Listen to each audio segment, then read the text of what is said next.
জানোস না তোর বউ পুয়াতি? হ্যাঁ, এখন যদি বাচ্চাটার কিছু হয়ে যেত, যদি একটা মামলা মোকদ্দমা কিছু হয়ে যেত, তখন তুই কি করতি? আম্মা তুমি জানো না এই যে একটা কুফা এই, কুফা হয় না, কুফা হইছ গে তুই। হ্যাঁ, তুই আর বেজাকের মালিক। তুই মারবি যখন এই বান্দির বাচ্চার মুখে মার। এই মুখটা তো হ্যাঁ তোরে পাগল বানায় বিয়ে করছে না? হ্যাঁ, এই বান্দির বাচ্চার লিগে আমি তোরে আমার বাইজির লগে আমি বিয়ে দিতে পারিনি। আমি ওর মুখটা চেপে দেবো, ওর মুখটার মধ্যে এমন মার মারবি মুখটা থেতলাই ফেলা। খারাপ দিছে কেন ধরো ধর আরে, ধর।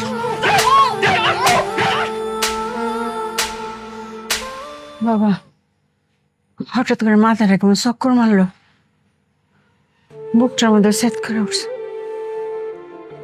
আমার মায়ের শরীরটা বেশি ভালো না, আল্লাহ জানে মায়ের কিছু হয়েছে না। কালাম্মা আপনার মেয়ের কি হয়েছে? আপনি কি আপনার মেয়ের দেখতে যান না? আমার মায়ের 6 মাসের ফুয়াতি, শর্মের কথা আর কি কইতাম। 8টা কালি, 17টা জামাই বাড়ি, কিছু তো নেওয়ার লাগে, একটা টাহক আত নাই কে। এই পোলা, হ্যাঁ গো মায়া কান্নায় পড়িস না। এটা হ্যাঁ গো স্বভাব, হ্যাঁ সুযোগ খোঁজে, এটা গরিব চালাকি। আমরা কয়দিন এসে ধনী হয়েছি, খালাম্মারা যে গরিব কইতেছ, চুপ থাকো। খালাম্মা কত টাকা দিলে আপনার মেয়ের শ্বশুর বাড়ির ইজ্জত বাঁচবো? 5,000 টাকা দিলে চলবো? হইব হইব বাসা, খুব হইব।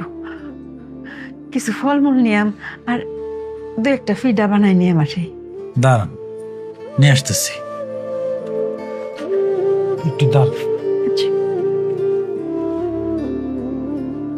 এখন তোর লগে রাগারাগি করছি, এর লাগে মন খারাপ করিস না। এটা তো আমার অধিকার থেকে করছি, আমার একটা অধিকার আছে না। একটা বছর ধইরা তোমার আমি কইতাছি আমারে বিয়া করো, তুমি রাজি হইতেছ না কি লিগা? হে, তোমার একটা মাইয়া বিয়া দিয়ে দিছো, আমার পোলা তাই বিদেশ, তাইলে তুমি একলা আমিও একলা, আমরা দুজনে যদি বিয়া করে তোমার মিল্লা এই সংসারটা চালাবো, আমার এত ধন সম্পদ খাইবো কেনা? তুমি রাজি আছো? এই হন, তুই আমার রাজি করতে পারছ না, দেখ আমার পোলা ঠিকই রাজি করে ফেলাইছস। নেন, এখানে 5,000 টাকা আছে। এইটা কিন্তু ধার, ফেরত দেন লাগবো, বেতনটা কিন্তু কাটতাম না। খালাম্মা আপনি জানতো খুব খুশি হয়েছে, খুব খুশি হয়েছে। তোরা বাপের আগে আগে চলস, তোকে দোষ দিয়ে লাভটা কি? এটা জামানার দোষ, আফসোস লাগে বেটা। তুমি এত স্যার দেখতেছো কি লিগা? বুঝি না মনে করছো? খালাম্মা রাজি হয় না তাই তো? হ্যাঁ, হ্যাঁ কি আবার? আমি সব শুনছি।